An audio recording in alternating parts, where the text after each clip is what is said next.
Shalom para penonton tanya jawab semuanya. Pada kesempatan ini kita akan membagikan sebuah video tentang tanya jawab Alkitab. Semoga video ini dapat memberikan kita pengetahuan serta edukasi dan jangan lupa untuk memberikan like, subscribe dan komen untuk channel ini ya. Terima kasih. Pada kesempatan kali ini akan kita lihat dan mendengarkan penjelasan dari Pastor Paul Zhang mengenai Koinonia tanggal 18 Mei tahun 2025 tentang Trump gemparkan Arab, bersiap pandemi. Mari Bapak Ibu kita akan mendengarkan firman Tuhan, kita berdoa. Bapa kami dalam surga, Engkau yang kami sembah dan kami kenal dalam nama Tuhan Yesus. Ini kami akan menyiapkan hati dan pikiran kami untuk diberkati oleh kebenaran firman Tuhan. Lewat acara Koinonia ini kiranya Tuhan pakai hamba-Mu Pastor Paul, pengurapan dari Tuhan sehingga tema yang kami dapatkan akan berbuah dalam kehidupan kami. Berkati juga Tuhan para pemirsa yang menonton tayangan ini lewat YouTube maupun tayangan siaran ulang ini. Dalam nama Tuhan Yesus kami sudah berdoa. Amin.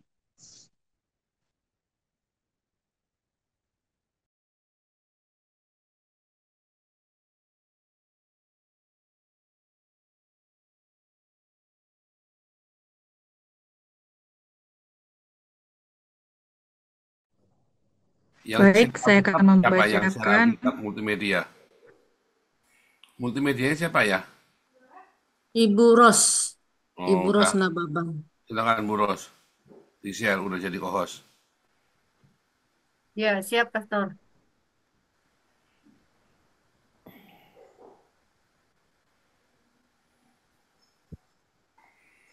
Ya, silakan untuk pembacaan firman Tuhannya. Ya, saya akan membacakan Yesaya pasal 65. Beginilah firman Tuhan. Aku telah berkenan memberi petunjuk kepada orang yang tidak menanyakan aku. Aku telah berkenan ditemukan oleh orang yang tidak mencari aku.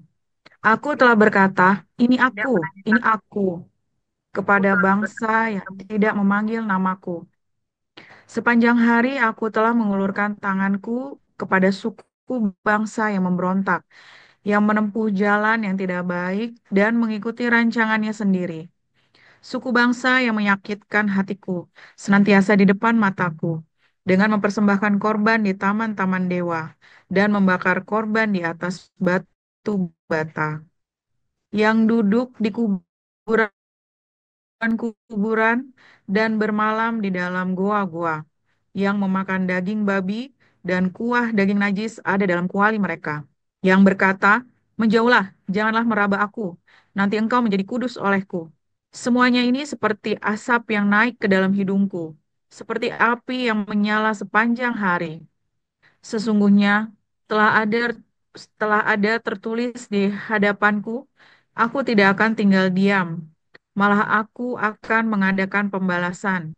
Ya, pembalasan terhadap diri mereka atas segala kesalahan mereka sendiri maupun atas kesalahan nenek moyangnya.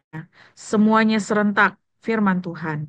Sebab mereka telah membakar korban di atas gunung-gunung dan mengaibkan aku di atas bukit-bukit. Memang aku akan menakar ke dalam jubah mereka upah untuk perbuatan-perbuatan mereka yang dahulu. Beginilah firman Tuhan. Seperti kata orang, jika pada tandan buah anggur masih terdapat airnya, janganlah musnahkan itu, sebab di dalamnya masih ada berkat. Demikianlah aku akan bertindak oleh karena hamba-hambaku, yakni aku tidak akan memusnahkan sekaliannya.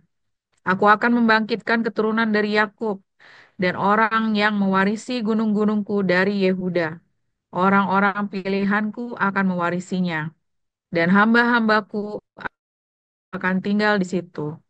Saron akan menjadi padang rumput bagi kambing domba, dan lembah Akor menjadi tempat pembaringan bagi lembu sapi, untuk umatku yang mencari aku. Tetapi kamu yang telah meninggalkan Tuhan, yang telah melupakan gunungku yang kudus, yang menyajikan hidangan bagi dewa Gad, dan yang menyuguhkan anggur bercampur rempah bagi dewa Meni, Aku akan menentukan kamu bagi pedang, dan kamu sekalian akan menekuk lutut untuk dibantai. Oleh karena aku memanggil, kamu tidak menjawab.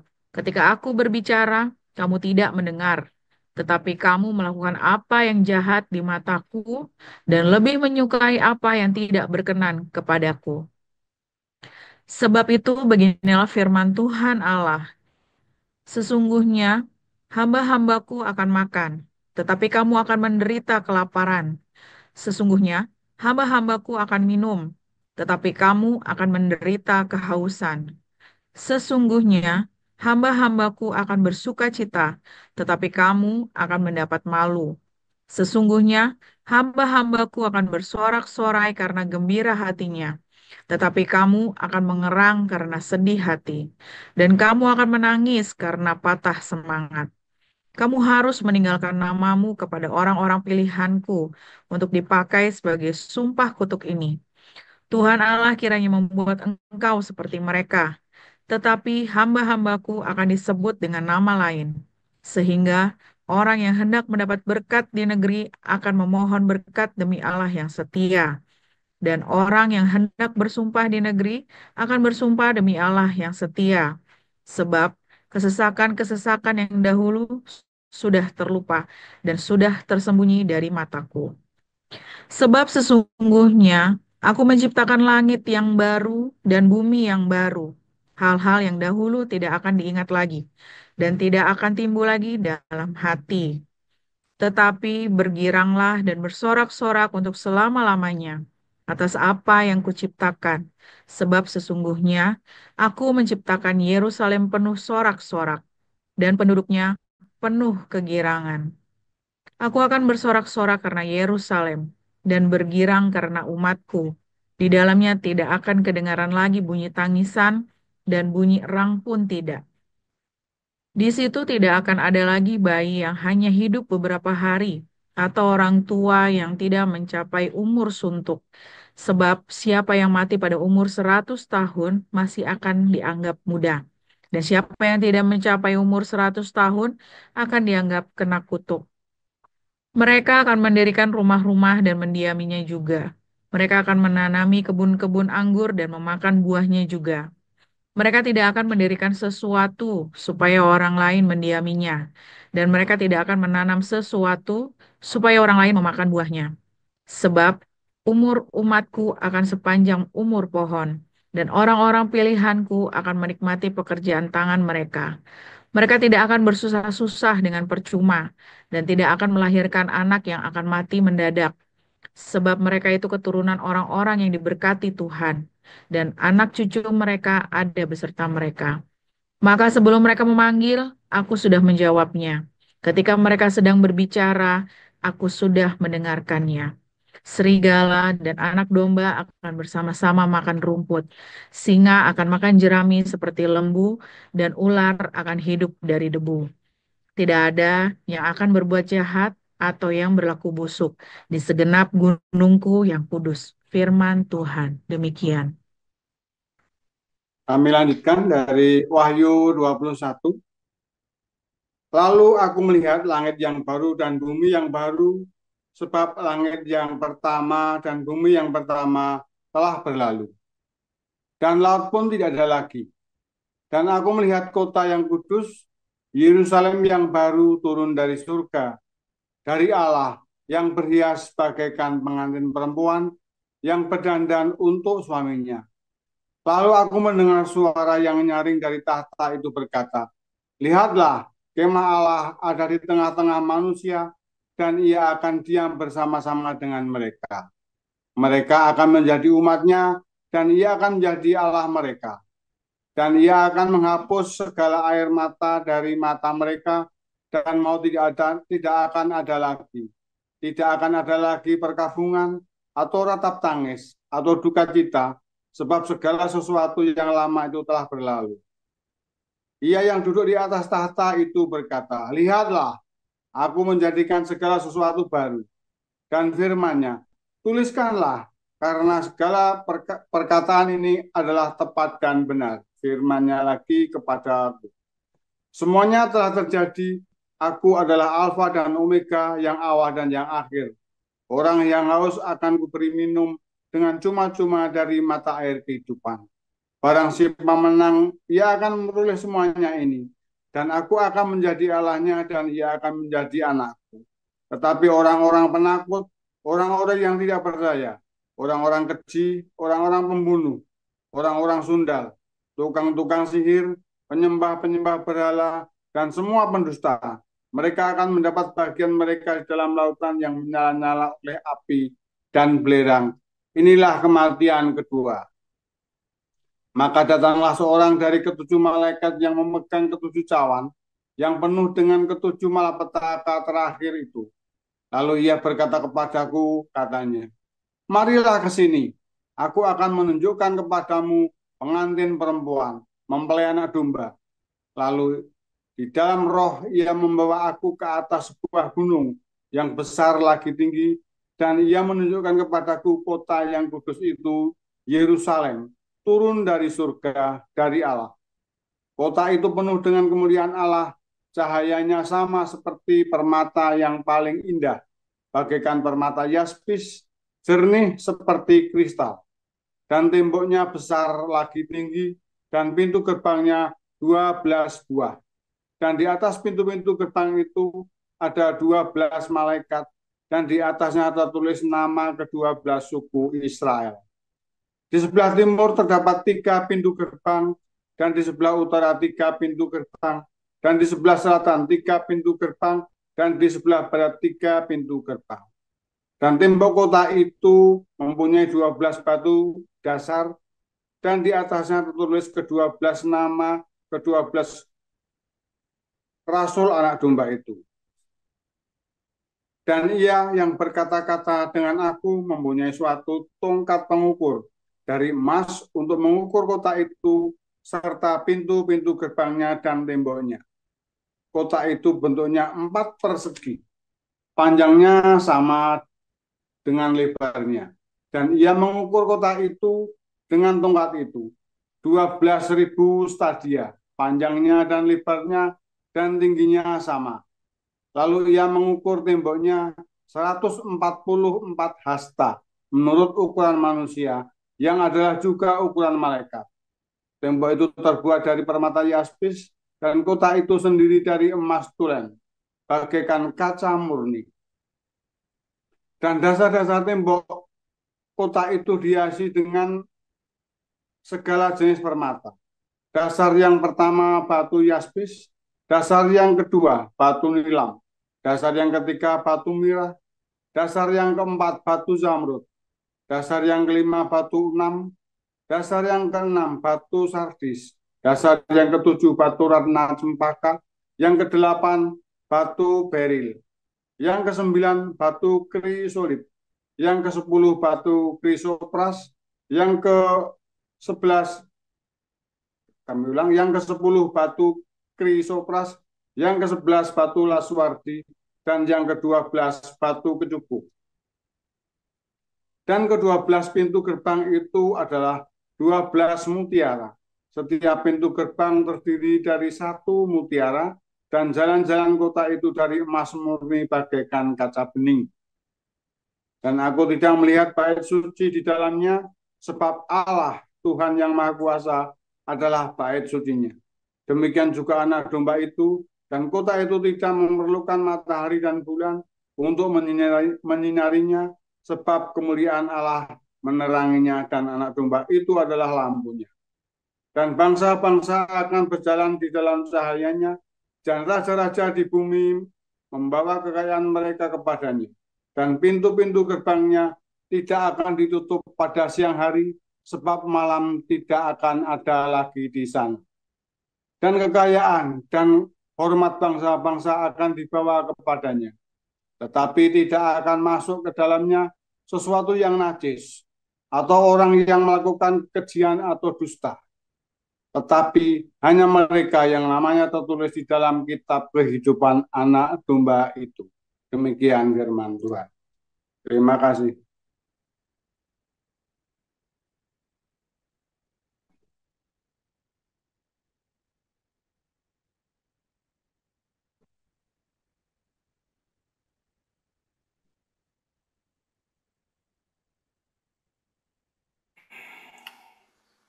Oke, haleluya, luar biasa. Terima kasih Bu Ros, Bu Ayu, Pak Mursi, dan juga Pak Edi, Bu Santi, dan teman-teman semuanya ya yang ikut melayani malam hari ini. Pak Turun Menik termasuk tadi ya. Nah, saudara, hari ini kita bentar ya, judulnya saya ganti dulu ya.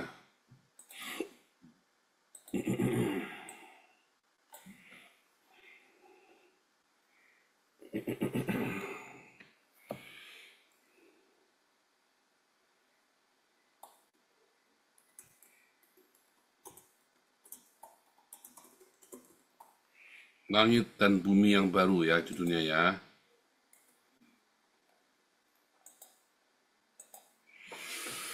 Kalau Anda tadi melihat di dalam Perjanjian Lama, Yesaya 65, aku lihat kemudian langit dan bumi yang baru. Ya, langit dan bumi yang barunya yang dijabarkan oleh Yesaya 65 sama langit dan bumi yang baru yang dijabarkan oleh Wahyu 21 beda ya, saudara ya. Nggak ada kematian di dalam Wahyu 21. Tapi dalam Yesaya 65 ada kematian. Ya, ada kematian di dalam Yesaya 65 tadi, bahwa orang yang umurnya nggak mencapai 100 dibilang kena kutuk, berarti kan ada yang mati. Ya kan? Nah, sedangkan kalau di dalam Wahyu 21, ya, tidak ada kematian. Kematian kedua tidak akan berkuasa lagi. Nggak ada kematian. Ya, jadi satu yang pertama adalah tidak ada kematian di dalam langit dan bumi yang baru bagi orang Kristen. Nah, pertanyaannya, saudara ya, di situ apa sih yang dipahami di dalam Perjanjian Lama? Nah, dalam Perjanjian Lama ya ada dua pemahaman, yaitu pemahaman kelompoknya Saduki dan pemahaman kelompok orang di luar Saduki.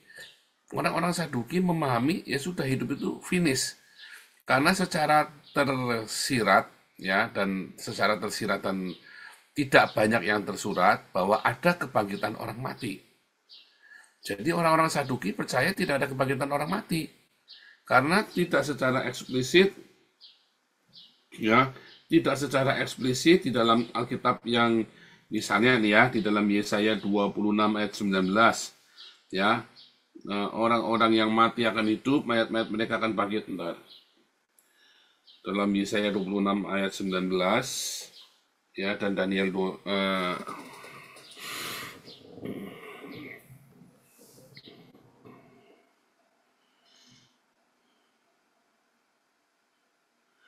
Yesaya 26 ayat 19 ya, saya share ya.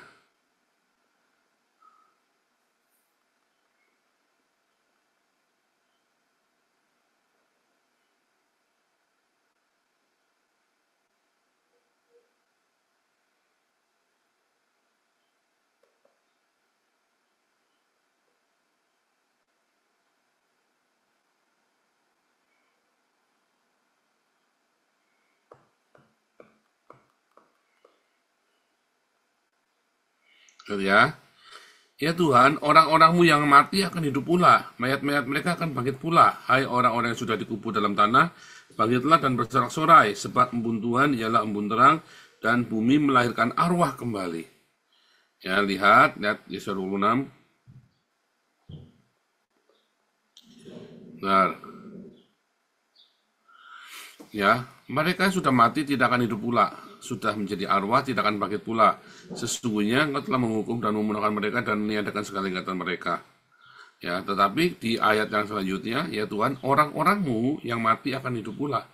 Mayat-mayat mereka akan bangkit pula, orang-orang yang sudah dikubur dalam tanah bangkit bersorak-sorai, sebab embun Tuhan ialah embun terang dan bumi akan melahirkan arwah kembali. Ya, ini kan di dalam pasal yang sama, ya, dalam satu konteks ini ya, nyanyian pujian karena kelepasan dan penghakiman. Ya. Bentar. Kata kuncinya nih di sini ya. Ya Tuhan Allah kami, Tuhan-Tuhan lain, ya orang lain. Orang lain. Tapi mereka sudah mati, tidak akan hidup pula, sudah menjadi arwah, tidak akan bangkit pula. Engkau telah menghukum memunahkan mereka. Ya. Tetapi ini tidak bercerita tentang kebangkitan orang mati di akhir zaman. Walaupun beberapa orang Yahudi ngomong ini kebangkitan orang mati. Ya. Tetapi kalau kita lihat di dalam Yesaya 65, ya, tentang langit dan bumi yang baru, masih ada orang mati. Lalu dibangkitkannya kapan lagi? Ya, tapi kan orang mati yang kena kutuk artinya. Nah, dari dasar ini kalau kita melihat, ya, ada ya di dalam Daniel 12 juga, coba kita lihat ya. Inilah dasar mengapa orang Yahudi percaya dengan kebangkitan orang mati. Dan banyak dari antara orang yang telah tidur, ya, dalam debu tanah, berarti kan mati kan, akan bangun. Nah, ini yang Tuhan Yesus bilang, dia tidur. Anaknya kepala rumah ibadah yang namanya Yairus, dia tidur. Lalu ya Lazarus, dia tidak mati, lalu ketawa ya, tapi dia tidur dalam debu maksudnya.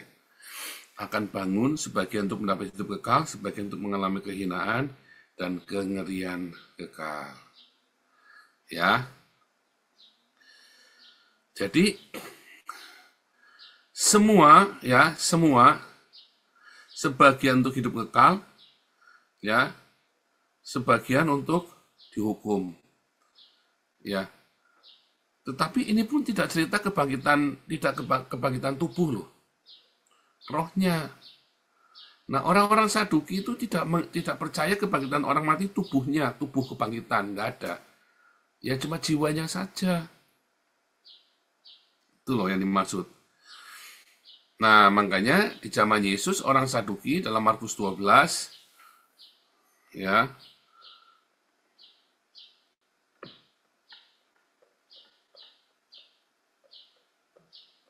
ya, pertanyaan orang Saduki.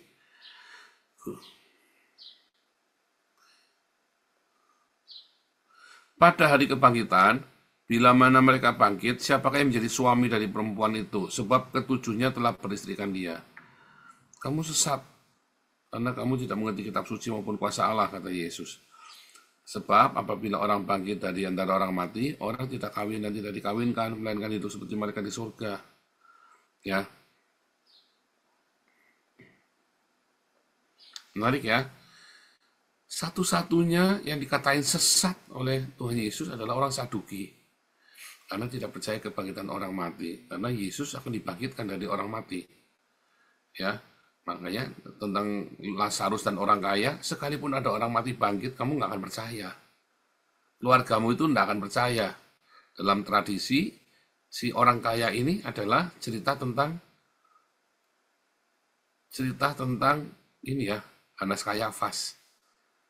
Ya, yang mati, saudaranya Hanas dan Kayafas. Ada yang mati, lalu dia cerita, ya ada saudaraku masih ada 5 orang lagi. Gitu ya. Nah, itu kita, sekalipun ada orang mati bangkit, mereka tidak akan percaya. Nah, kalau kita lihat, di dalam tradisi Yahudi, ada rabbah yang terkenal namanya Maimonides, ya, yang paling terakhir ya, dalam 13 prinsip iman Maimonides. 13, ya, prinsip iman ke-13, kebangkitan orang mati. Ya, when a man believes, ya,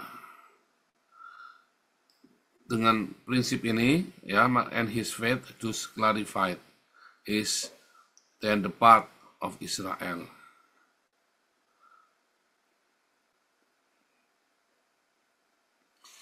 Jadi orang si Maimonides ini percaya, Maimonides ini rabbah yang sangat terkenal ya, sangat diakui pengajarannya. Maimonides berkata ada kebangkitan orang mati. Dan nanti kalau di bagian-bagian depan dijelaskan ya bahwa mereka akan tinggal di sebuah taman yang indah, menikmati keindahan, tapi bukan seperti yang dibikin oleh orang Islam, ya, tetapi keindahan, bukan kawin mengawinkan, bukan ya. Nah, ini saya lagi tunjukkan kepada Anda ya tentang kebangkitan orang mati. Nah, Yesaya 65 masih ada kebangkitan orang mati di sana. Artinya Yesaya 65 bukan lagi cerita langit dan baru yang dimaksud oleh si Yohanes dalam Wahyu. Karena kebangkitan orang mati yang Yohanes dalam Wahyu itu tidak ada lagi kematian. Ya. Aku melihat langit dan bumi yang baru, ya. Langit yang pertama dan bumi yang pertama telah berlalu. Laut tidak ada lagi. Kalau laut selalu cerita tentang abis, ya, abyss. Laut itu selalu cerita tentang dunia orang mati, ya. Ya. Lalu maut, bentar. Ya, ayat 13. Maka laut menyerahkan orang-orang mati di dalamnya. Dan maut dan kerajaan maut menyerahkan orang-orang mati di dalamnya. Ini laut ini bukan lautan luas begitu. Laut itu dunia orang mati, saudara ya. Abyss, dunia orang mati, abyssos. Nah, di dalam pemahaman orang Yahudi, kalau cerita laut, ini cerita abyssos. Ya. Dunia orang mati itu, ya, menyerahkan orang mati di dalamnya, dan maut dan kerajaan maut menyerahkan orang mati di dalamnya. Mereka dihakimi masing-masing menurut perbuatannya. Lalu maut dan kerajaan maut dilemparkan ke dalam lautan api, itulah kematian yang kedua, lautan api. Lalu aku melihat langit dan bumi baru, laut tidak ada lagi. Nggak ada laut, tidak ada dunia orang mati lagi di sana. Berarti ya tidak ada kematian, tidak ada dunia orang mati kok. Tidak ada kematian. Ya.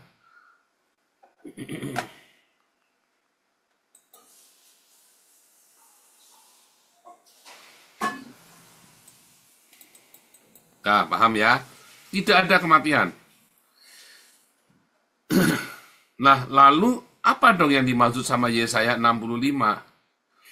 Yesaya 65, semua nabi ya di perjanjian lama mereka melihat sampai ke Yesus datang, Mesias datang kedua kali.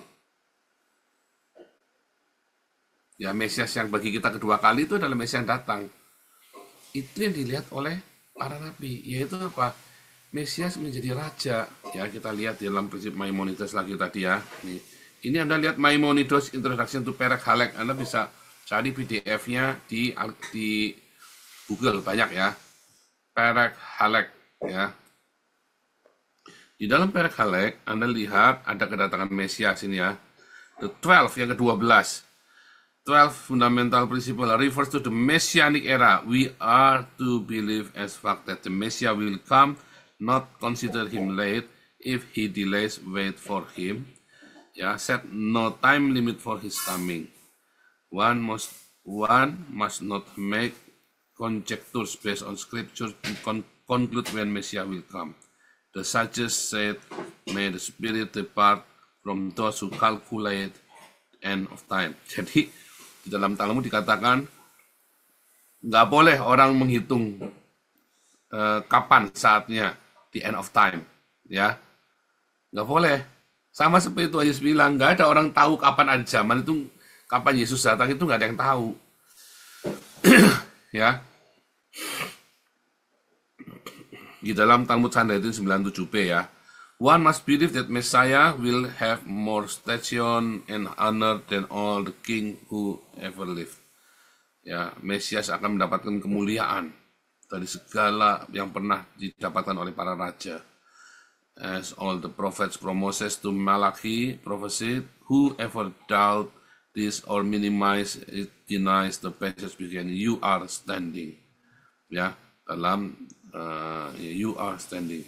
A corollary of this principle is the assertion that the king of Israel must come only from the house of David and seed of Solomon. Anyone who rejects this family denies God and the word of his prophet. Jadi akan ada kedatangan Mesias ya. Terus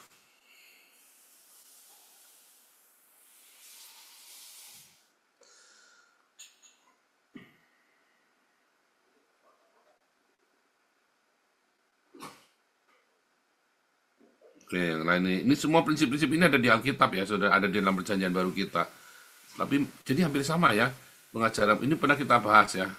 Atau kalau nggak dibahas di sini, dibahas di kelas. Makanya ikut kelas Evangelis HBC ya. Nah, ikut kelas nanti Anda mengerti, diajarin semua ini nanti.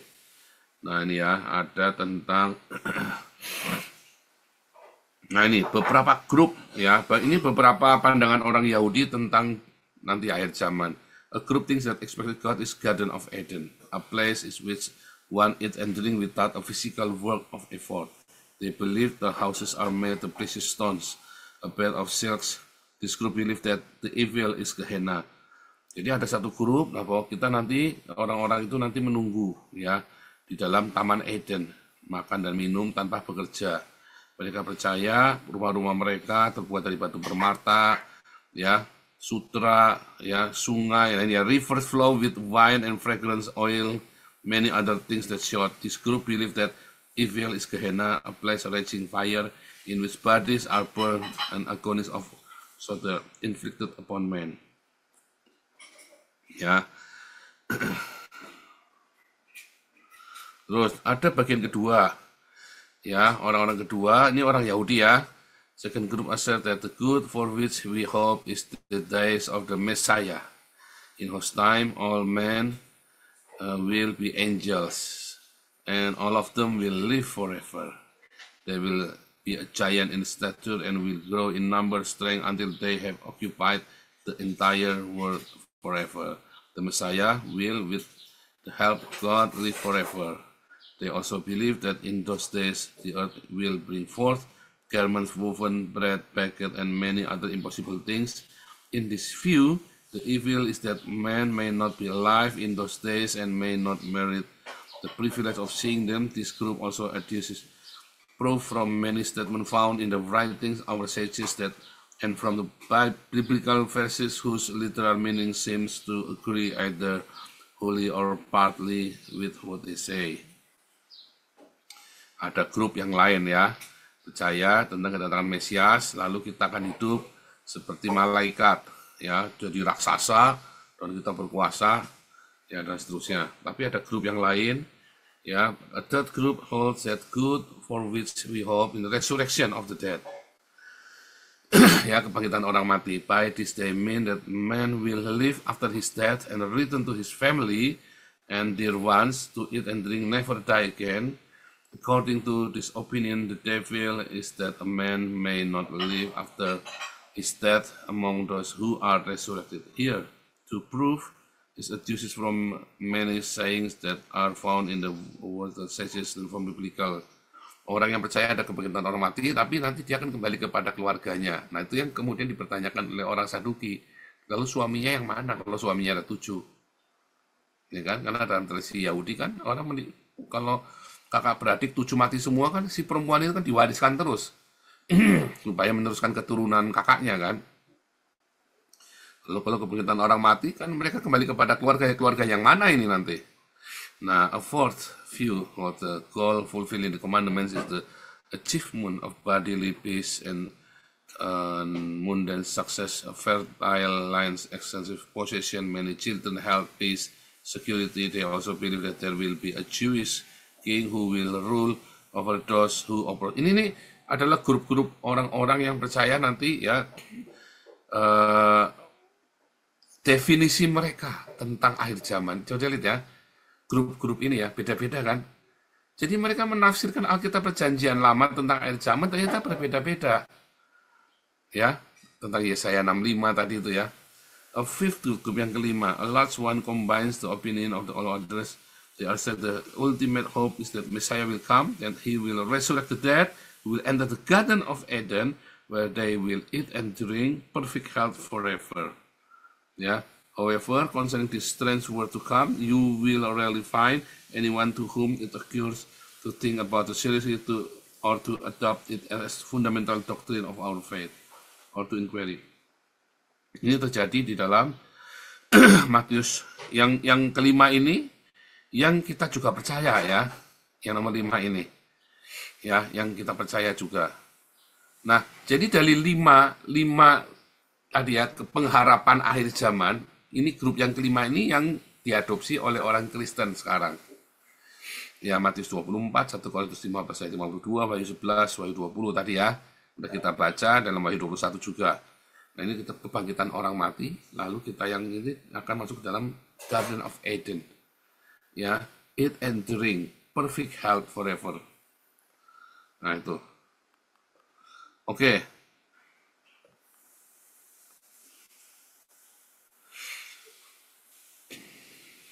Clear ya. Jadi kelima grup dari orang yang takut akan Tuhan, konsekuensinya itu ada lima tafsiran. Orang Yahudinya punya penafsiran 5 ya. Bagi orang Yahudinya, kita balik lagi.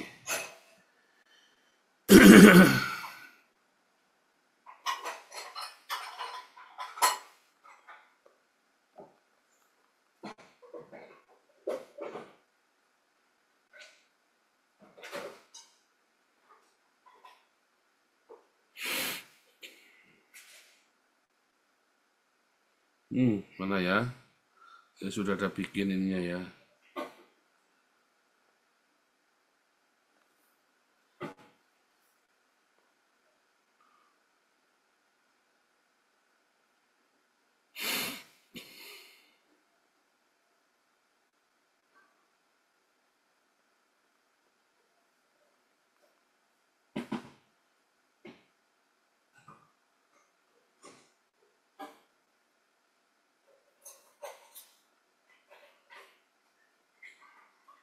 Ya nanti ya. Anda ketemu sayangnya. Oh ini ya. Ini ketemu nih. Nah ini buku saya ya. Masih tulis ya, belum selesai, mudah-mudahan bisa segera selesai. Jadi saudara, ketika kita mengharapkan akhir zaman seperti apa, nah itu yang dari Wahyu 21, bahwa nanti tidak ada kematian lagi. Kalau dalam Yesaya 65, ternyata Yesaya 65 yang diceritakan oleh Yesaya adalah Wahyu 20-nya kita. Kerajaan 1000 tahun. Ya. Yesaya 65 yang diceritakan oleh Yesaya tadi, itu adalah kerajaan 1000 tahun. Ya.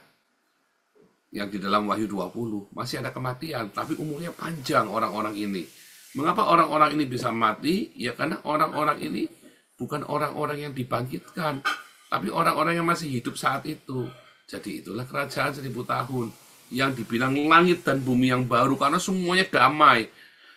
Nah, orang-orang Yahudi ini melihat itu sebagai langit dan bumi baru. Tetapi setelah hari kebangkitan, ya, di hari kebangkitan ada kebangkitan yang pertama, yaitu orang-orang yang percaya kepada Tuhan yang akan memerintah selama 1000 tahun. Lalu ada yang kedua, penghakiman. Orangnya tidak dibangkitkan, tetapi untuk dihakimi, untuk masuk neraka. Semua orang-orang yang hidup ya akan mati dan semuanya akan dibuang ke neraka, tadi Wahyu 20. Tetapi orang yang sudah dibangkitkan, nah, supaya jangan bingung ya. Supaya jangan bingung.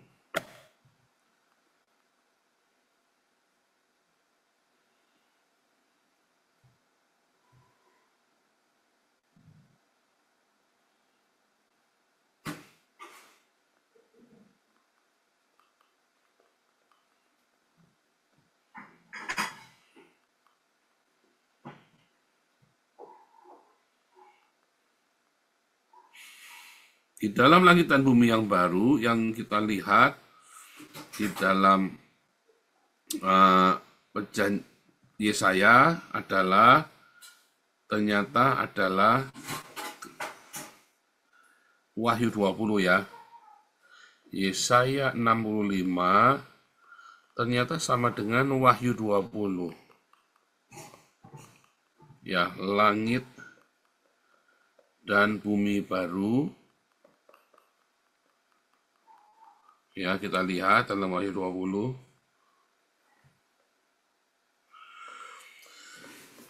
Lihat ya. Aku melihat seorang malaikat turun dari surga memegang anak kunci jurang maut. Lalu ia menangkap naga tadi yang ditanyakan ya sama Stefanus ya. Stefanus ya. Saya lupa tadi siapa yang nanya ya. Ia menangkap naga, si ular tua yaitu iblis, diikat selama 1000 tahun. Dilemparkan ke jurang maut, ditutup. Supaya ia jangan lagi menyaksikan bangsa-bangsa sebelum berakhir masa 1000 tahun. Aku melihat tahta-tahta orang yang duduk di atasnya, kepada mereka diberikan kuasa untuk menghakimi. Aku melihat jiwa-jiwa mereka yang dikembal kepalanya.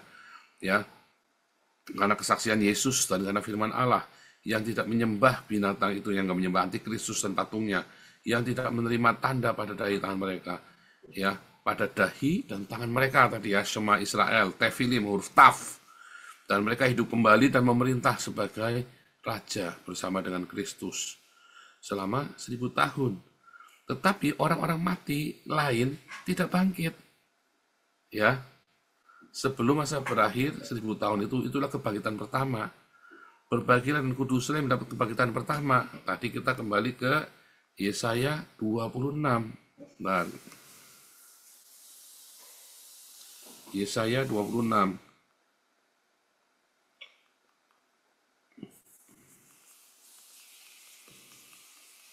Mereka sudah mati, tidak akan hidup pula. Sudah menjadi arwah, tidak bangkit pula. Engkau menghukum mereka, memunahkan mereka, meniadakan segala ingatan kepada mereka. Tapi orang-orangmu yang mati akan hidup pula. Mayat-mayat mereka akan bangkit pula. Orang-orang yang sudah dikubur di dalam tanah bangkit dan bersorak-sorai. Bumi akan melahirkan arwah kembali.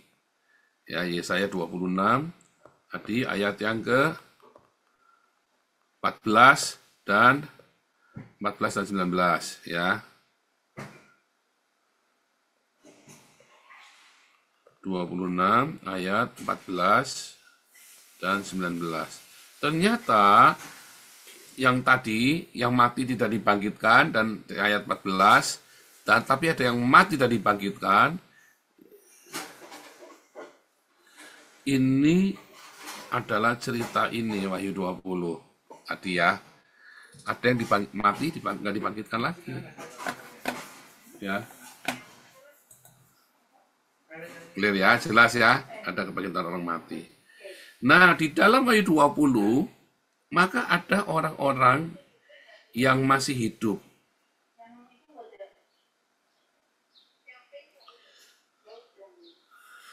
Wahyu 20, ada 2 kelompok orang. Ya. Kelompok pertama adalah orang percaya, saksi Kristus ya, saksi Allah, saksi Kristus yang dibangkitkan.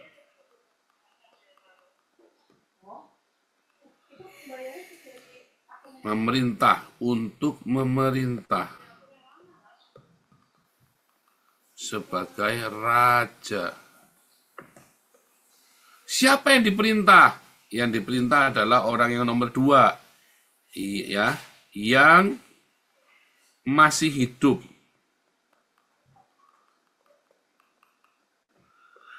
Belum mati, berarti tekan mati. Sisa dari bencana dari Sangkakala 1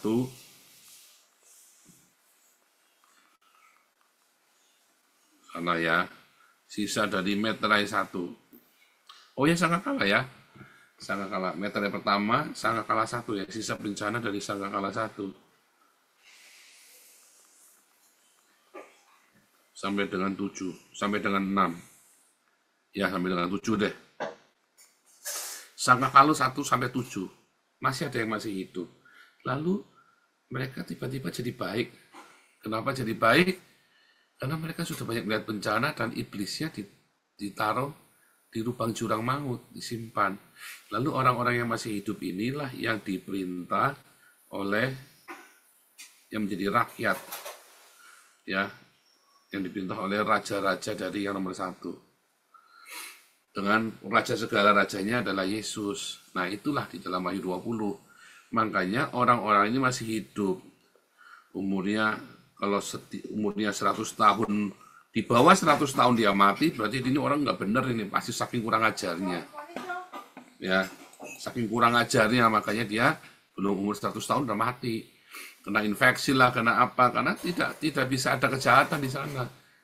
Mengapa bisa ada kejahatan? Karena ada peluang. Ya, mengapa bisa ada di Indonesia? Kalau Anda lihat di Salemba, di Cipinang, di penjara-penjara, kebanyakan yang di penjara gara-gara masalah mencuri. Tapi kalau Anda lihat di Belanda, yang di penjara bukan mencuri loh, pembunuh, narkoba, tahanan politik, pemerkosaan. Kasusnya kelas berat semua. Jadi kalau masuk penjara itu mengerikan ya. Kasusnya kelas berat semua mereka.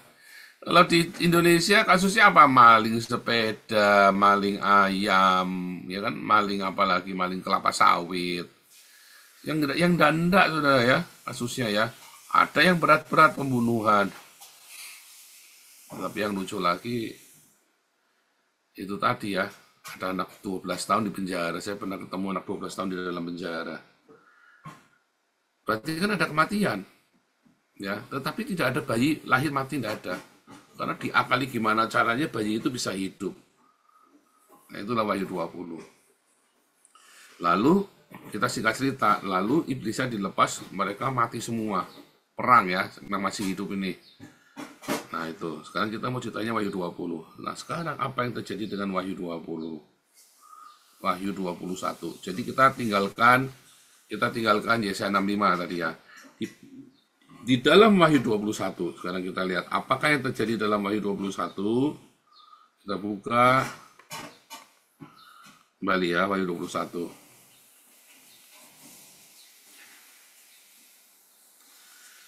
Tidak ada kematian, karena lautnya nggak ada. Tidak ada laut, langit dan bumi yang baru ya. Tidak ada laut. Lihat ya, kota yang kudus Yerusalem baru turun dari surga. Ya kan? Kota Yerusalem baru. Ya, turun dari surga. Dari Allah yang berhias sebagai pengantin perempuan, berdandan untuk suaminya. Ya. Nah, lalu aku mendengar suara yang nyaring dari tahta itu berkata, lihatlah kemah Allah. Ya. Siapakah kemah Allah? Tabernakel, ada di tengah-tengah manusia. Ia akan diam bersama dengan mereka. Yang disebut dengan kemah Allah berdiam ya di dalam mereka menjadi umatnya dan ia akan menjadi Allah mereka. Kita buka di dalam dalam Yohanes 1 ya.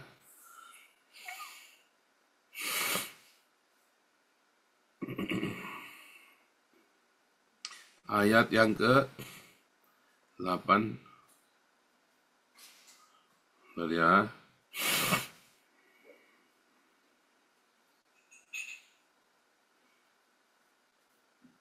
Nah ini ya, ayat 14. Firman itu telah menjadi manusia, diam di antara kita. Dia berdiam, dia tinggal. Ya, dia berkenosis. Dalam bahasa yang selama ya, dia berkenosis di tengah kita. Jadi siapakah yang berkenosis di tengah kita? Yesus Kristus. Ya. Yohanes 1 ayat 14.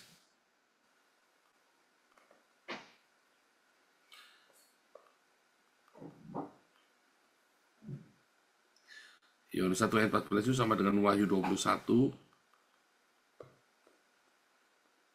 ayat yang ketiga ya.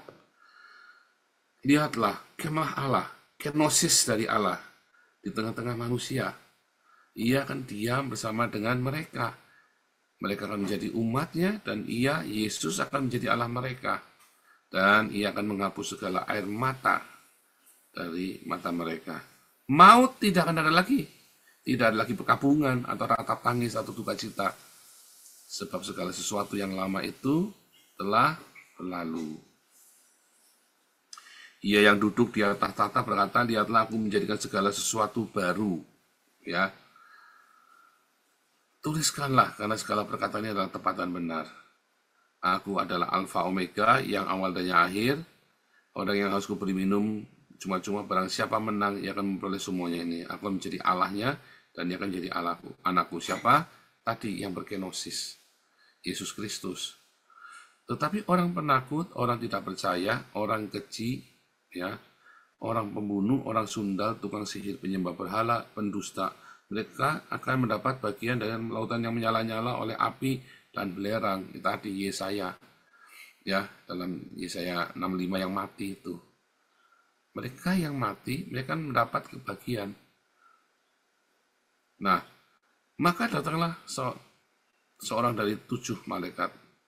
Nah, ya, lihat ya.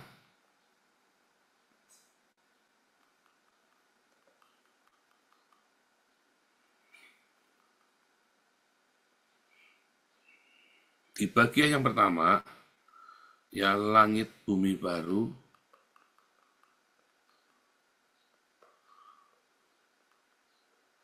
tak ada laut. Laut ini bicara tentang dunia orang mati.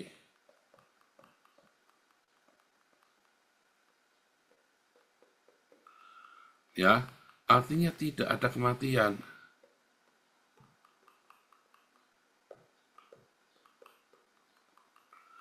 Bagian yang kedua, ada Yerusalem baru. Ya, Yerusalem baru ini ternyata adalah kenosis, tabernakel. Tabernakel Allah, kemah Allah adalah Yesus sebagai Allah. Itu yang terjadi, ya. Itu bagian yang pertama ya, wahyu bagian pertama. Ada langit dan bumi baru, tidak ada dunia orang mati, dan Yerusalem baru di mana kenosis Yesus termasuk sekarang.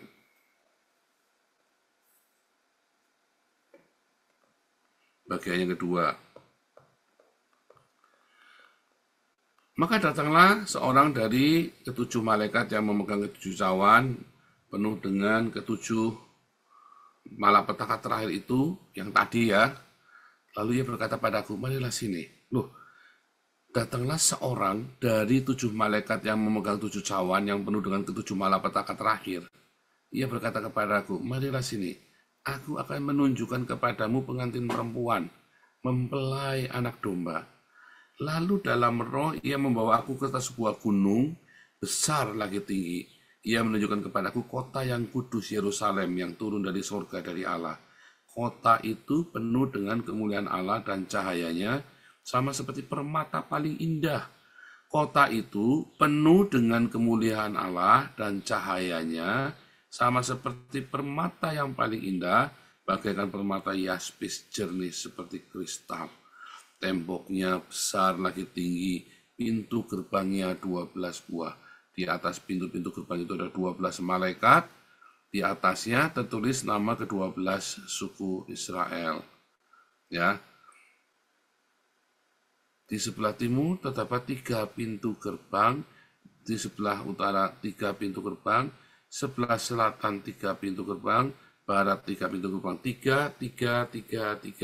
Ya. Tembok kota itu mempunyai 12 batu dasar. Di atasnya tertulis ke-12 nama ke-12 rasul anak domba. Dan ia yang berkata-kata dengan aku mempunyai satu tongkat pengukur dari emas untuk mengukur kota serta pintu-pintu gerbang. Kota itu bentuk 4 persegi panjang. Mengukur kota itu 12.000 stadia panjangnya, lebarnya, tingginya sama. Ia mengukur temboknya 144 hasta menurut ukuran manusia yang juga adalah ukuran malaikat. Tembok terbuat dari permata yaspis. Kota itu terdiri dari emas tulen bagaikan kaca murni. Dasar-dasar tembok kota itu dihiasi segala jenis permata. Dasar yang pertama dasar kotanya ya, batu yaspis. Dasar kedua batu nilam. Dasar yang ketiga batu mirah. Dasar keempat batu zamrud. Dasar yang kelima batu unam. Dasar keenam batu sardis. Ketujuh batu ratna cempaka. Kedelapan batu beril. Kesembilan batu krisolit. Ke-10 krisopras. Ke-11 batu laswadi. Ke-12 kecubung. Ya, ke-12 pintu gerbang itu adalah 12 mutiara. Setiap pintu gerbang terdiri dari 1 mutiara dan jalan kota itu dari emas murni. Dari jalan kota itu dari emas murni bagian kaca bening. Sebentar ya, lihat ya. Judulnya apa ini tadi? Maka datanglah seorang ke-7 malaikat memegang kecawan penuh dengan mata terakhir. Marilah sini, aku akan menunjukkan kepadamu pengantin perempuan, mempelai anak domba. Ya, yang ditunjukkan apa? Gunung besar tinggi, ya, kota yang seperti permata yaspis, ya, dengan 12 gerbang nama Israel, suku Israel, dan ada 12 batu dasar nama-nama para rasul. Ya. Lalu 4 persegi panjang, tembok kotanya itu semua emas tulen kaca murni. Ya, semuanya. Batu samrud ada 12 batu, ya. Lihat, aku tidak melihat bait suci, sebab Allah Tuhan yang Maha Kuasa adalah bait sucinya juga anak domba itu tadi, kenosis. Ternyata Yesus itulah sang bait suci itu. Ya kan? Kota itu tidak memerlukan matahari dan bulan untuk menyinarinya, sebab kemuliaan Allah meneranginya dan anak domba itu adalah lampunya. Bangsa-bangsa akan berjalan dalam cahayanya, raja-raja bumi mendapat kekayaan mereka padanya. Pintu-pintu gerbangnya tidak tutup pada siang hari, sebab malam tidak akan ada lagi sana. Kekayaan dan hormat bangsa-bangsa dibawa kepadanya, tetapi tidak akan masuk ke dalamnya sesuatu yang najis atau orang yang melakukan kekejian atau dusta, tetapi hanya mereka yang namanya tertulis dalam kitab kehidupan anak domba. Jadi, apa dong tadi mempelai yang mana mempelainya? Ternyata bangunan itu, saudara ya. Yerusalem baru itulah mempelainya. Ya. Bagian yang kedua. Ternyata di dalam Wahyu 21 ya ada mempelai. Mempelai wanita. Siapakah mempelai wanita? Yerusalem baru.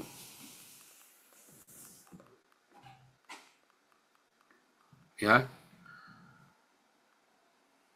Oh, kita buka lagi. Ya. Aku melihat kota yang kudus, Yerusalem baru, turun dari sorga, dari Allah yang berhias bagaikan pengantin perempuan yang berdandan untuk suaminya. Jadi bangunan Yerusalem baru itu adalah mempelai wanita, saudara.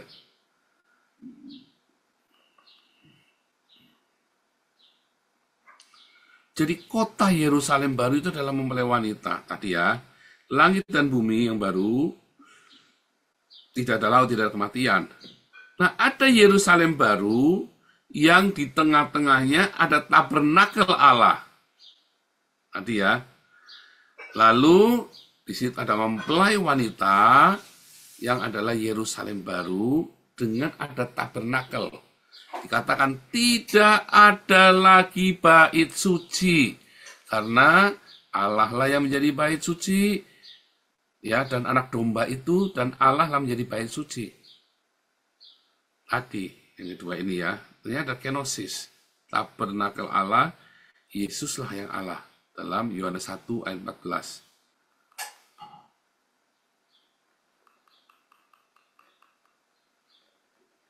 Ya, Yesuslah. Lalu dikatakan di situ ada 12 gerbang. Nama suku Israel dan 12 batu ya fondasi, nama 12 rasul. Siapakah 12 rasul? Kan Yudasnya mati. Oh, Matias? Bukan.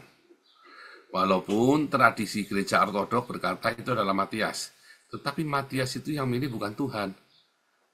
Rasul Paulus yang milih. Yang Tuhan sendiri ya. Yang dipilih oleh Tuhan adalah Rasul Paulus sendiri. Rasul bagi orang-orang non-Yahudi, saudara. Ya. Ya, jadi 12 gerbang nama suku Israel dan 12 batu fondasi, yaitu 12 rasul. Nah, kemudian kalau kita melihat lagi, ini ya, berarti apa, saudara? Orang Yahudi plus Kristen adalah Yerusalem baru. Ya, mempelai wanita. Itulah yang selalu dikatakan. Jadi kita ini adalah sebuah bangunan. Tentu bukan bangunan fisik, ini cerita metafora semua ya. Ini adalah sebuah metafora. Dan di dalamnya, di tengah-tengahnya ada kenosis, yaitu Yesus Kristus yang adalah Allah. Nah, lalu ada berbagai macam batu permata.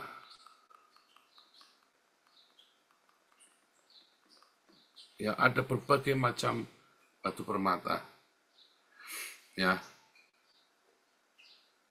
Ada 12 macam batu permata.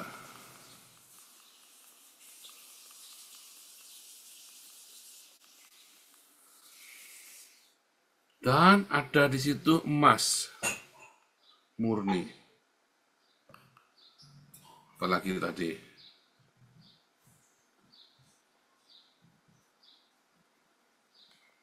Dikit lagi ya.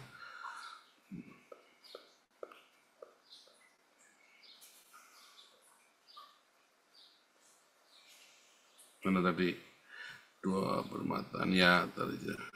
Emas tulen bagaikan kaca murni ya. Dasar permata yaspi segala macam.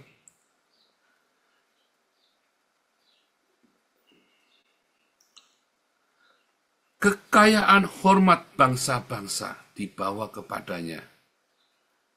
Tidak ada yang najis, tidak ada dusta. Tetapi hanya mereka yang namanya tertulis dalam kitab kehidupan anak domba. Dari segala bangsa akan datang. Maka di situ ada bangsa-bangsa.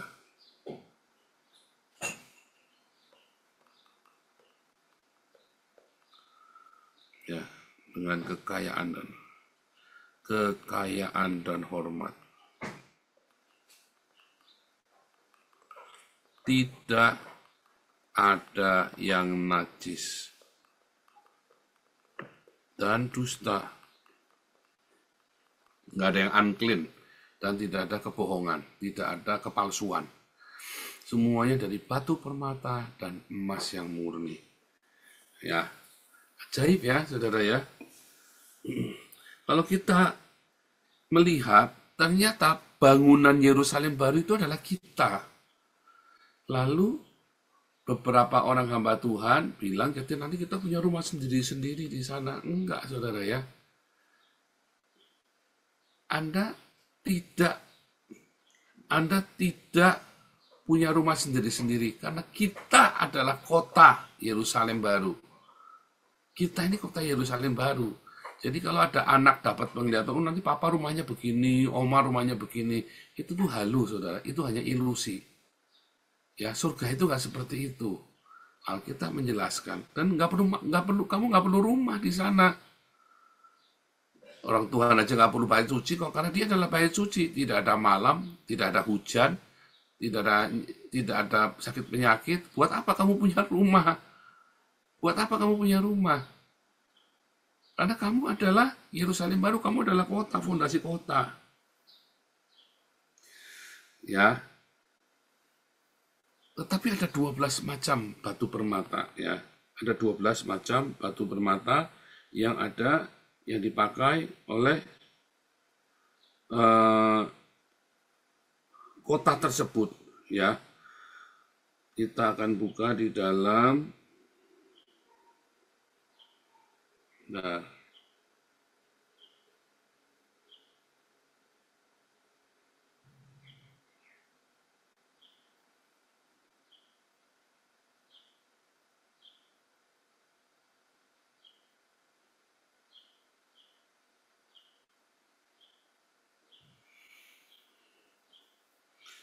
mana nih ya?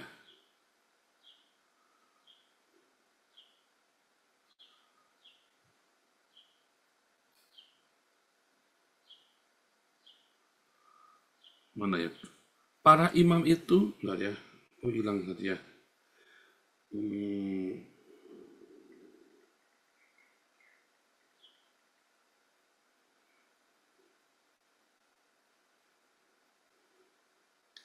Sebentar ya, hilang ya catatannya tadi, skip nih. 12 batu permata ini, ya, ternyata 12 batu permata ini adalah karakter kita, saudara. Yang barang-barang berharga yang dibentuk. Karena semua batu permata itu bukan ujuk-ujuk terjadi. Yang namanya batu permata itu adalah segala jenis batu yang berasal dari sedimentasi, tekanan panas bumi, dan gesekan serta proses yang luar biasa.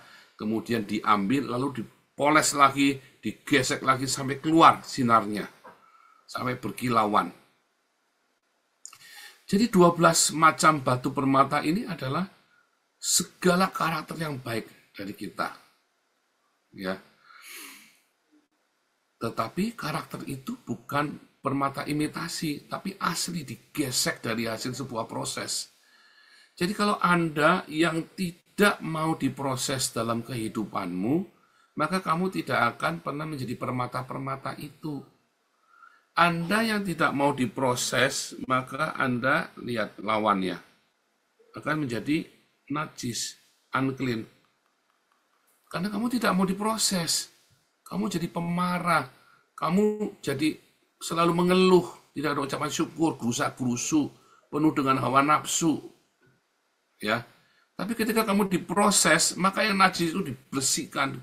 Yang najis-najis itu dikeluarkan dari permatamu itu. Kotoran tai kucing, tai dinosaurus, tainya T-Rex, tainya kebo, tainya mamut. Digosok habis sampai kamu benar-benar jadi permata. Dan permata-permata itu yang membuat kita menjadi layak untuk menjadi batu-batu penyusun bangunan dari bait suci itu. Dan itu akan terus ya dimurnikan. Tidak ada lagi dusta. Nggak ada lagi dusta, saudara. Dan kita yang mau diproses karakternya. Makanya tiap hari saya selalu cerita tentang pembentukan karakter. Kalau Anda tidak mau dibentuk karaktermu, ya belai. Ya. Makanya kamu yang tersinggungan, kamu yang masih ngamukan, kamu yang masih pelit, kamu yang masih hidup di dalam ketidakkudusan, kamu yang masih, sebenarnya kamu sudah tahu kamu tidak akan bisa masuk surga. Kamu tidak akan bisa masuk surga. Pak, kan kasih karunia, Pak. Enggak, kasih karunia itu memampukan kamu untuk hidup di dalam kekudusan, di dalam kebenaran. Bukan kasih karunia itu yang membawa kamu ke surga, saudara. Kasih karunia tidak membuat kamu ke surga. Kasih karunia membuat kamu diselamatkan, ya. Karena apa? Karena kamu jadi karaktermu jadi baik. Karaktermu menjadi permata-permata yang indah, barang-barang berharga. Ya. Karaktermu itu, kita buka ya, bentar lagi ya, selesai ya, bentar lagi. Ini pernah dikhotbahkan di dalam doa pagi ya, 2 Petrus, 1 Petrus 4 ya. Lihat ya. Jadi karena Kristus telah menderita penderitaan badani, kamu juga harus mempersenjatai dirimu dengan pikiran demikian. Karena barang siapa telah menderita penderitaan badani, ia telah berbuat dosa. Menderita badani bukan masuk penjara gara-gara maling ayam, saudara ya. Bukan gara-gara nyelingkuhi tetangga. Bukan gara-gara kamu memperkosa. Penderitaan badani itu karena kamu mengalami penderitaan sekalipun kamu tidak bersalah. Kamu difitnah, ya kan? Kamu sakit dan tetap mengucap syukur. Kamu mengalami kehancuran dalam hidupmu dan kamu mengucap syukur. Itu kan penderitaan badani, ya kan?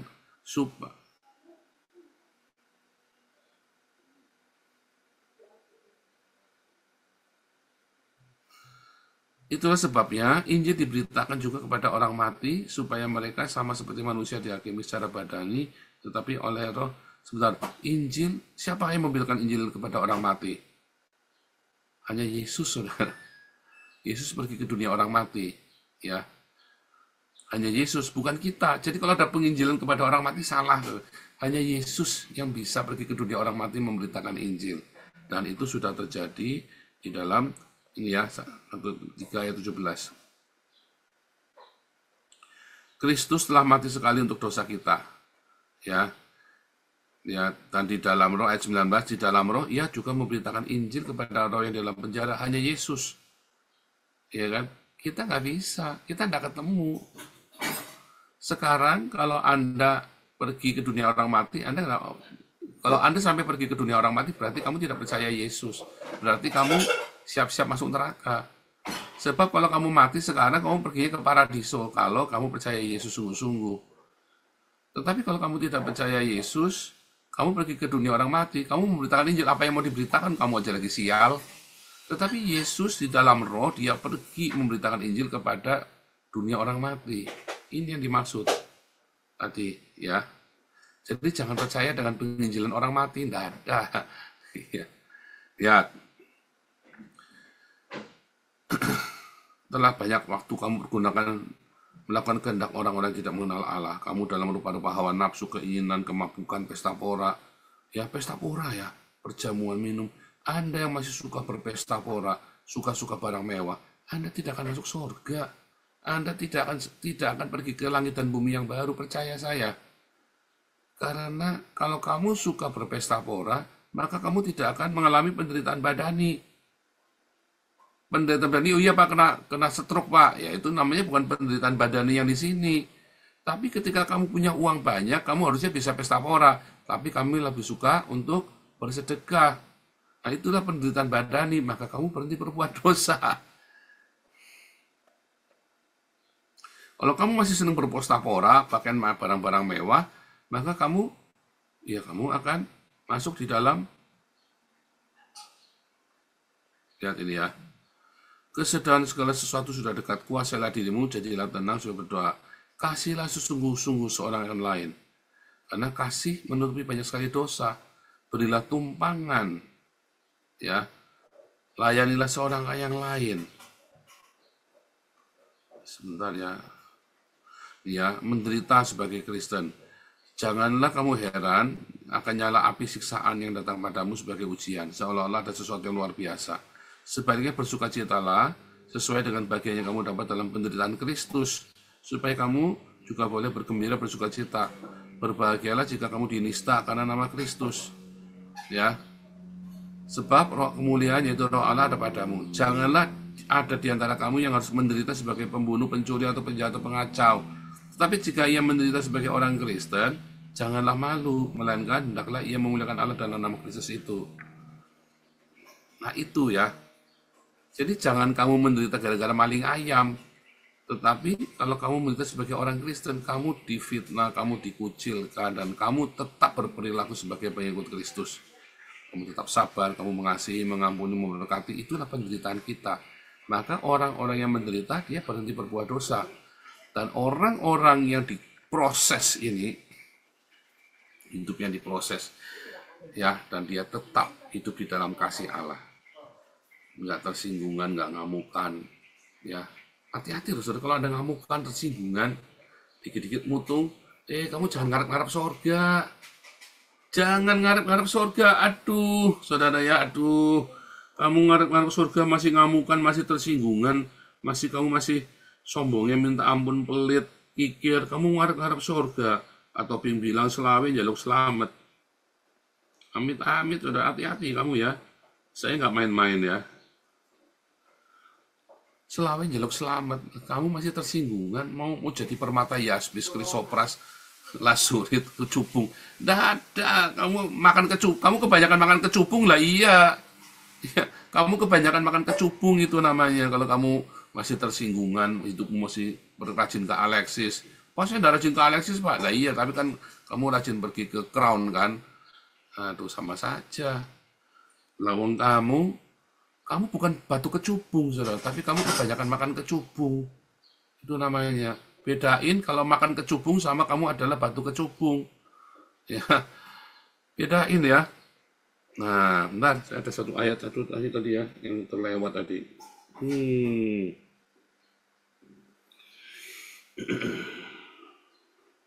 Bentar ya, ada satu ayat yang terlewat ya. Barang berharga.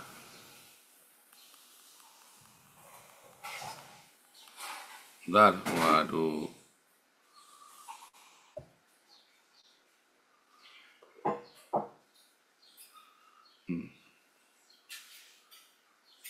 Nah, ini ya.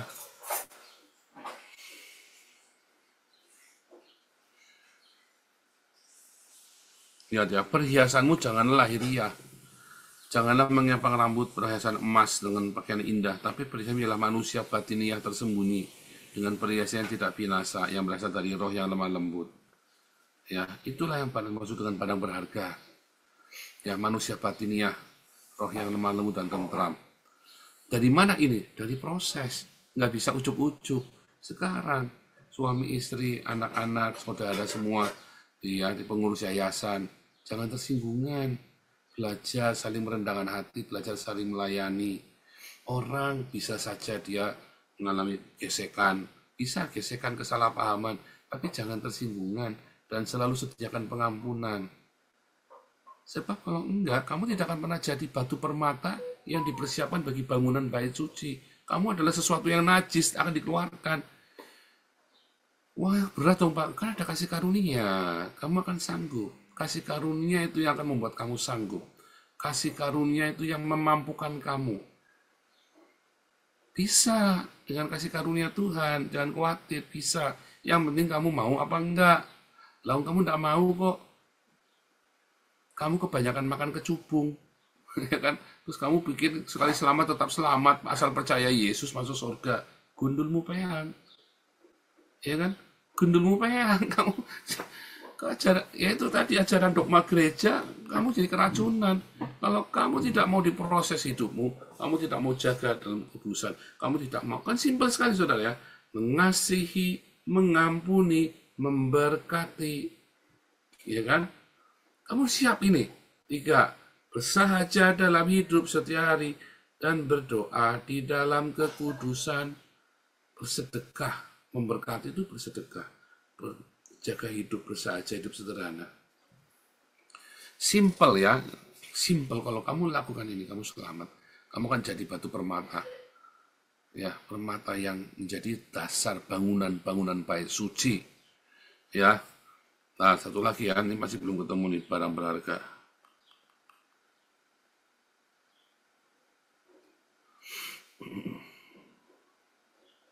Terakhir ya.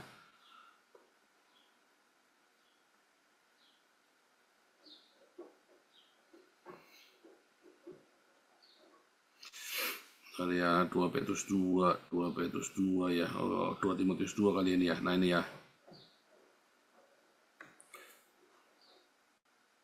Ya 20 ya. Dalam rumah yang besar, bukan hanya terdapat dari perabot emas dan perak, melainkan kayu dan tanah. Yang pertama dipakai untuk maksud mulia, tetapi kayu tanah untuk yang kurang mulia. Ya. Jika seorang menyucikan diri dari hal yang jahat, ia menjadi perabot rumah untuk yang mulia. Ia dikuduskan, dipandang layak untuk dipakai tuannya, dan disediakan untuk setiap pekerjaan yang mulia. Ya. Tetapi kalau kamu tidak menjaga hidupmu di dalam kekudusan, kamu tidak menyucikan dirimu dari yang jahat, maka kamu akan dipakai untuk hal yang najis, dibuang. Nah, kita harus belajar menjaga hidup kita dalam kekudusan. Hati-hati dengan kekudusan ya. Saya bolak-balik ngomong ya. Hati-hati loh saudara. Kamu jangan ngarep-ngarep sorga kalau kamu masih rajin ke kali jodoh. Kamu jangan ngarep-ngarep sorga kalau kamu masih kepahitan, masih dendam. Kalau kamu masih dengan kepahitan, dendam, kamu sudah tahu sebenarnya kamu nggak akan masuk surga. Oh, saya kan percaya Yesus pandai diampuni. Enggak kan saudara. Kasih karunia itu tidak akan membawa kamu ke surga. Kasih karunia itu membuat kamu bisa melakukan. Kasih karunia kita yang memampukan. Ya, kasih karunia itu yang memampukan kita. Ya, bukan untuk masuk surga. Bukan kasih karunia itu kamu masih hidupnya bejat terus kamu masuk surga dengan kasih karunia. Enggak. Kasih karunia itu memampukan kita untuk hidup dengan benar. Hidup diproses, memampukan kita diproses sampai kita menjadi layak. Jadi kalau kamu masih tersinggungan, ngamukan, ya masih dendam, kamu mau suka-suka kamu sendiri hidupnya, masih bermewah-mewah, aduh kamu jangan ngarep-ngarep surga lah, kamu kebanyakan makan kecubung, saudara. kebanyakan makan kecubung, saudara ya. Hati-hati ya, saudara ya.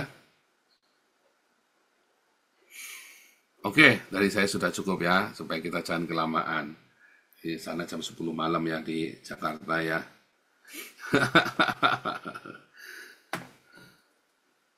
Sebentar ya, ada sesuatu ya, saudara ya.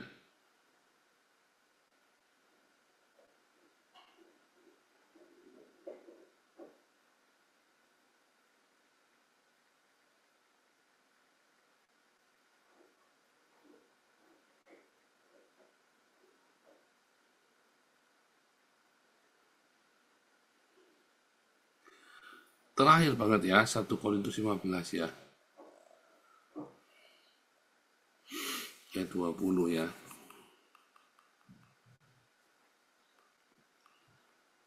Bentar ya. 1 Korintus 15 ayat 10 ya. Terakhir ya. Tetapi karena kasih karunia, aku adalah sebagaimana aku sekarang, dan kasih karunia yang dianugerahkan kepadaku tidak sia-sia. Sebaliknya, aku telah bekerja lebih keras dari mereka semua, tetapi bukan aku yang melakukan. Bukannya aku, melainkan kasih karunia yang menyertai aku. Ya. Jadi kasih karunia itu yang memberikan kesempatan kepada kita untuk tadi, ya,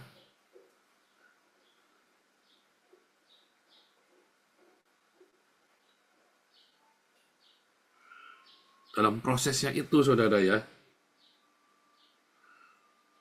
Bentar ya.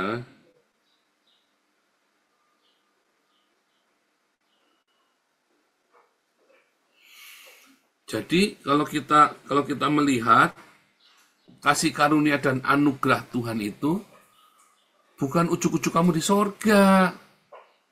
Kamu jangan berpikir begitu ya. Kasih karunia ya. Efesus 2 tadi ya, Efesus 2 nih. Efesus 2 ayat 8 dan 9 ya.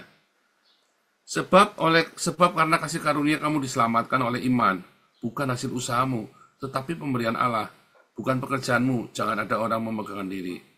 Tapi lihat nih, kita buatan Allah diciptakan dalam Kristus Yesus untuk melakukan pekerjaan baik yang dipersiapkan Allah sebelumnya. Disuruh mengerjakan. Makanya Tuhan Yesus bilang, berusahalah melalui jalan yang sesak itu, yang sempit itu.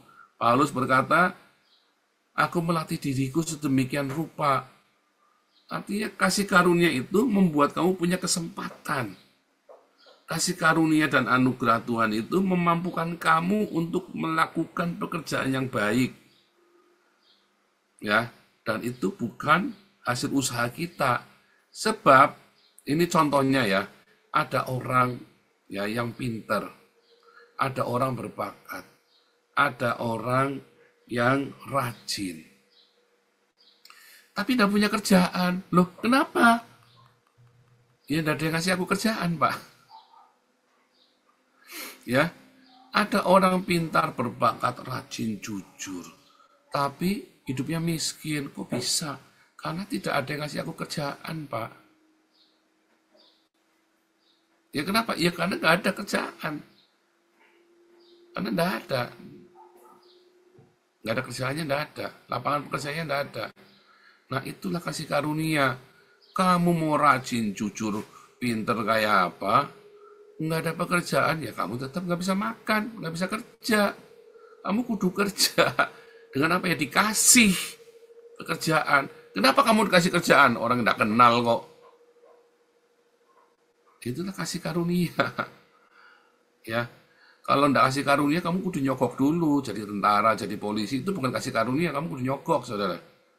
Jadi PNS, kamu kudu nyogok. Itu bukan kasih karunia. Tapi kalau kamu bekerja sama Cina, kamu sudah kerja sama Cina, sama asing, lalu kamu kurang ajar. Itu namanya kamu menghina kasih karunia. Emang asing ini siapanya kamu mau ngasih kerjaan? Asing ini siapanya kamu ngasih kerjaan? Kamu mau kerja jadi PNS, mau jadi polisi, mau jadi tentara, kamu kudu nyogok. Kamu kerja sama asing, kamu nggak perlu nyogok, saudara.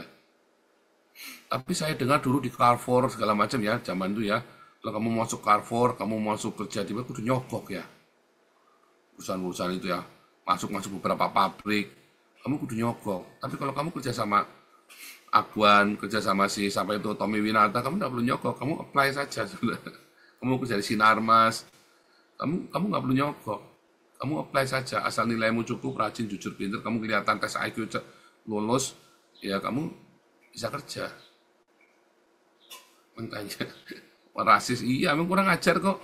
Masuk jadi PNS, jadi TNI, jadi Polri, kamu kudu nyogok, ya kan? Kan kamu nggak berani demo. Begitu kamu masuk ke asing, mentang-mentang nggak nyogok, kamu demo, kurang ajar.